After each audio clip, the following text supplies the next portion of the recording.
Yeah, I mean, I think honestly, the rate cuts we talk a little bit on this week also on the state of the Bitcoin markets. And I think the rate cuts are a very interesting deal right now because we're entering Q4 soon, right? So Right. basically, Powell said that he would be looking very close into unemployment, metrics. And it's very telling that rate cuts are a high probability right now, And also, Hmm. if you see the money markets, they are very much stacked in with liquidity. There are about $7.3 trillion dollars. So what that means is there's a lot of liquidity to be entering the market if rates cut happen entering into Q4, right? So I think that's a very interesting point to be held account. And I think that honestly, markets are looking great in terms of that assessment. So, as I love to say, Hank, here, like, unless market proves us otherwise, we should always be open-minded in the market. We should have strong opinions, loosely held. But I think if until market proves us otherwise, we're looking into north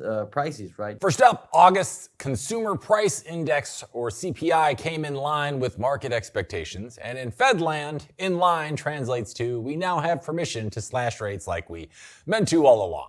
The headline CPI rose 2.9% year over year, the highest level since January of 2025. And the core CPI, excluding food and energy, hit 3.1%. Monthly, prices were up 0.4%, beating the 0.2% forecast, which means inflation is elevated but not totally out of control. And apparently that's good enough for Jerome Powell to dust off his rate-cutting scissors. Love those scissors. The labor market, meanwhile, looks like it's collapsing under the weight of its own LinkedIn posts. Unemployment is up to 4.3%, the highest since October of 2021.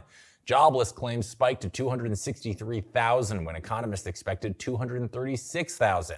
That's the highest in more than 4 years. Even worse, the government rewrote recent jobs data like a bad screenplay.